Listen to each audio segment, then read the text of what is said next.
AC looking for Melo, got him on a lob on the right wing. He got inside the paint easily. He goes up, scoop shot up there, no good. He can deal with only making 5 of his 22 shots.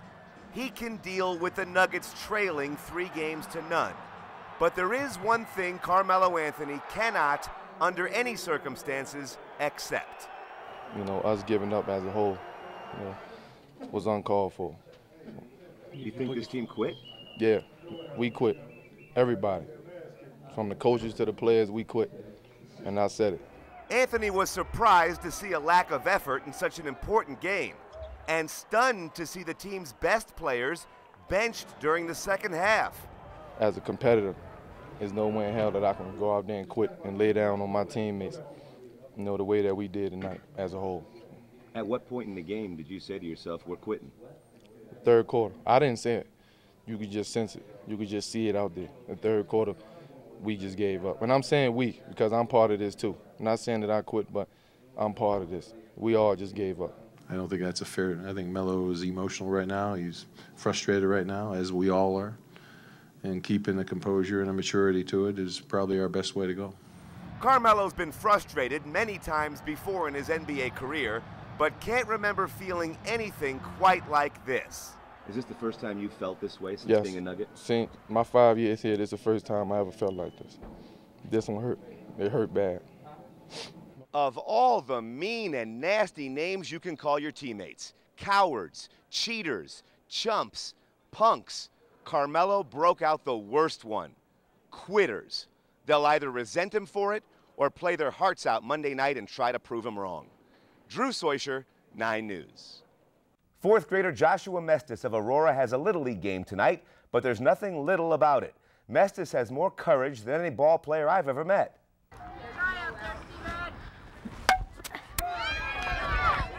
There's a story under those Yankee pinstripe pants that's better than anything you've ever heard about Babe Ruth, Mickey Mantle, or Joe DiMaggio. 10-year-old Joshua Mestis of the Cherry Creek Little League is playing baseball on an artificial leg. Sometimes I like it, sometimes I hate it. You like it when it lets you be a regular kid and play ball? Yeah. Only time I don't like it is when I'm running, because I'm not as fast as all the other kids. Look pretty fast to me. Thanks. Joshua was diagnosed with osteosarcoma, a rare form of pediatric bone cancer at the age of 6. Fortunately, doctors caught it early, and Josh has his little brother Matthew to both blame and thank for it. And I ran up the stairs, and my brother came out of the bathroom and tripped me. On purpose? Yeah. So my mom brought me into the doctors for an x-ray, and they found out I had cancer. Next thing he knew, Josh was being treated for 6 months with chemotherapy and then undergoing an amputation surgery to save his precious life. Brother tripped him, and next thing you know, his life is being saved, so. So you're in favor of brothers tripping brothers? Absolutely. Any of you out there with your brothers, take them down once in a while if you have to. The operation is called Van Ness rotation plasty. After removing the bone tumor and knee joint, the bottom of Joshua's leg was reattached to the top with the foot facing backward. His heel now acts like a knee, and his foot attaches to a prosthesis. This scar right here, that's where they had to do that's where the cut was. I didn't want that. I thought, oh no, what are you talking? No, that can't happen. No, it didn't make sense to me to what he was saying, but I guess it did to Josh. And it does to you now. Oh, it does to me now. Look at him.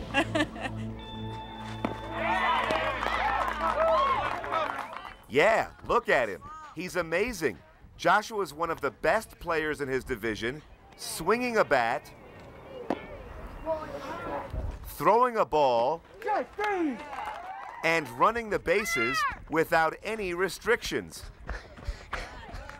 In fact, his coach didn't even know about the disability when he drafted Josh and treats him just the same as everybody else. Isn't there a time either when he knocks one to the outfield or when he strikes a batter out, that you say, wow? Yeah, I mean, all the time. Or when he, like tonight, when he's pitching, throwing it over the plate. And it's amazing. It's an inspiration for our team and inspiration for the other teams in the league. 2008 is a great season for the Yankees. Not because of Derek Jeter or Alex Rodriguez, but rather Joshua Mestis. Nice hit. Way to get around there, buddy. Fabulous story. Josh also plays basketball, karate, swimming, and flag football. Mom's not ready just yet to let him join the tackle league, but he wants to.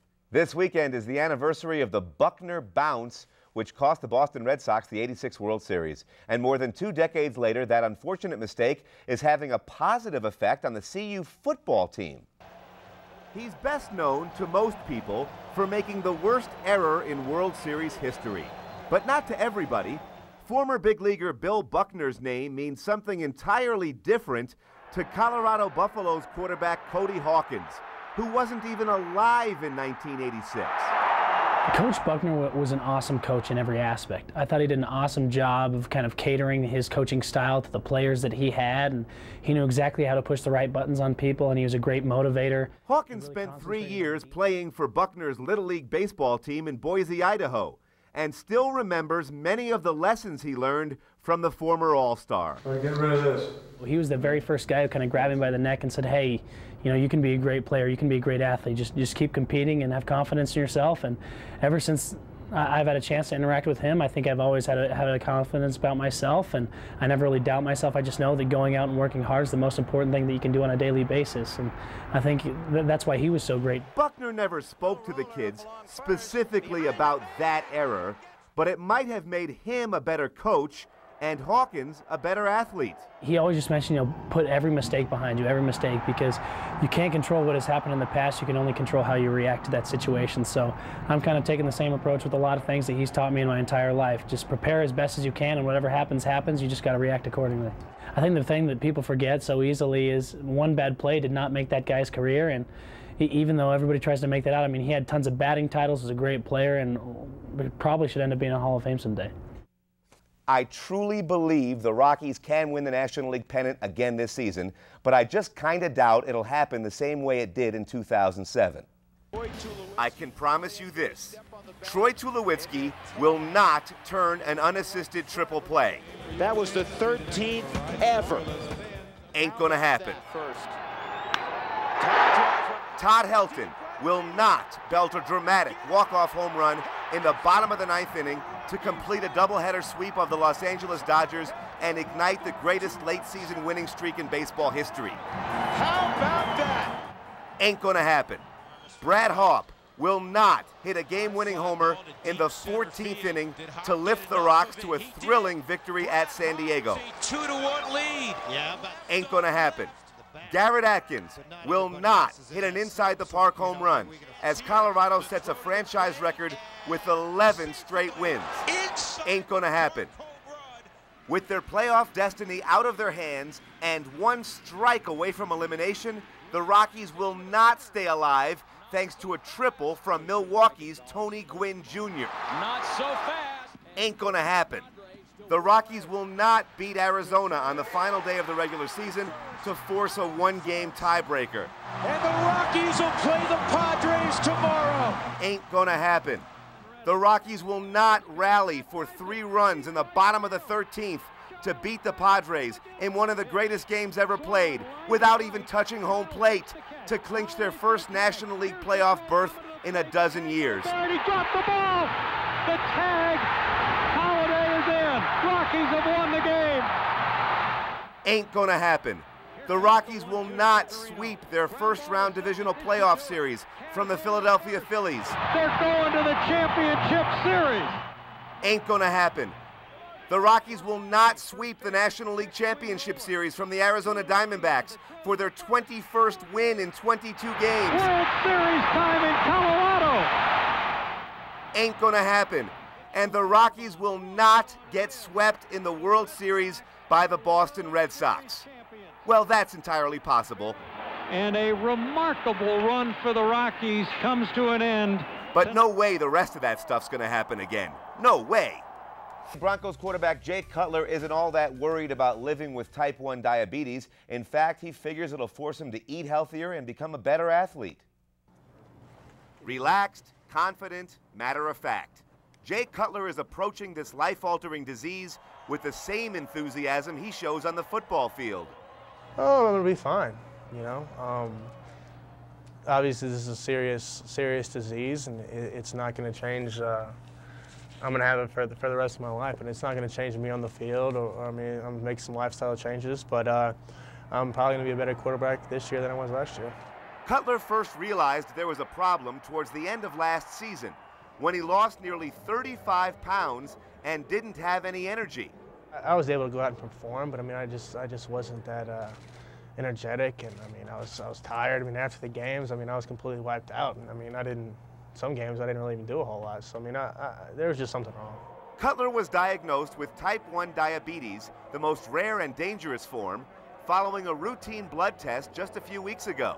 I mean, obviously I was a little bit shocked and taken back. I mean, it's a little overcoming to get that kind of news and realize that you're gonna have to completely change your life. But now, after adjusting his diet and taking insulin shots 4 to 6 times per day, I felt 100 times better. I mean, just the difference now and 4 or 5 weeks ago is tremendous. I mean, just happy to figure out what it was and know that it was treatable, and I'd be able to continue playing football at a high level. I mean, there's, like I said, there's the team we got right now is doing a great job of watching me and making sure my levels are right and giving me the best care that they can. So I'm excited about this upcoming year. Nugget star Carmelo Anthony must think we're all stupid. How else can you explain this latest insult to our intelligence? What a pleasant coincidence. On the same exact day that Anthony pleads guilty to driving while ability impaired and gets sentenced to a year of probation, 24 hours of community service, and $1,000 in court costs, he announces a partnership with the Colorado State Patrol Family Foundation. What a joke! Don't get me wrong, the program, Alive at 25, is terrific, designed for the 15 to 24-year age group to raise awareness about poor decision-making, inexperience, risk-taking, and needless fatality crashes. But using Carmelo Anthony as a spokesperson is almost as dangerous as getting behind the wheel drunk at 4 o'clock in the morning and going for a cruise down I-25. Carmelo says he plans to actively participate in high school assemblies across the state as a guest speaker, mentor, and peer, but he's the last person I want advising my kids about safety. Melo's coming to school to host a jump shooting clinic? Absolutely. Make sure you're first in line. Melo's coming to school to discuss the consequences of drunk driving? Snow day, you're staying home. Just as Travis Henry is unqualified to educate young adults about unprotected sex, and Bill Romanowski is unqualified to educate young adults about the dangers of performance-enhancing drugs, Carmelo Anthony is unqualified to educate young adults about responsible driving. Thanks anyway, appreciate your sincere concern, but not interested. You got to consider the source. The good guys, Marcus Camby, John Lynch, Joe Sakic, have all the credibility. Carmelo has none.